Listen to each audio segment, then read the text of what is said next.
ఎవరు చెప్పారు Indian youth are useless? Indian youth are యూజ్డ్లెస్.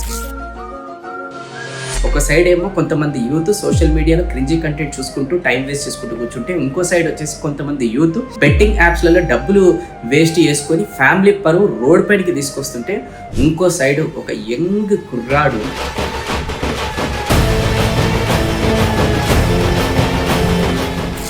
వాళ్ళ ఫ్యామిలీలో ఎవరైతే వాళ్ళ ఫాదర్ ఉంటాడో అతను ఒక రైతుకి సంబంధించిన ఒక కొడుకు, ఆయన తండ్రి ప్రపంచం మొత్తం గర్వపడేలా నిన్న చేశాడనమాట.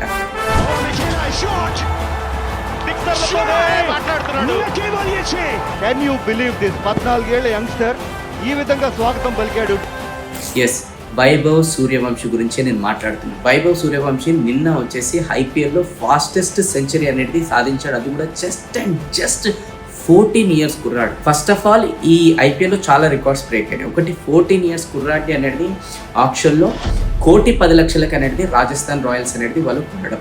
దాని తర్వాత ఫస్ట్ మ్యాచ్లో సంజు శాంసన్కి ఏదైతే గాయం జరగడంతో ఈ అబ్బాయికి ఛాన్స్ వస్తే ఈ అబ్బాయి అనేది మంచిగా స్కోర్ చేసి దాని తర్వాత సడన్గా అవుట్ అయితే ఏడ్చుకుంటూ పోయిండు అనమాట.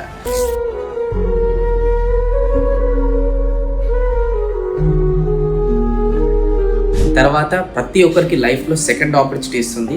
అలానే ఈ అబ్బాయి కూడా సెకండ్ ఆపర్చునిటీ నిన్న వచ్చింది. అండ్ మంచి బౌలర్స్, సిరాజు, ఇట్లా వరల్డ్లోనే బెస్ట్ బౌలర్స్ వాళ్ళందరినీ కూడా రోయి కొట్టాడు అనమాట.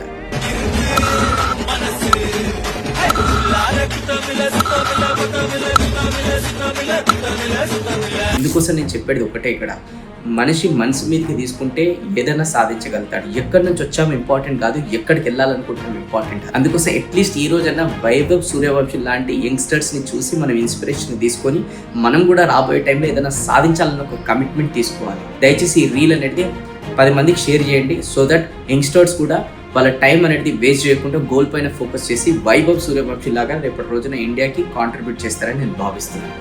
జై హింద్.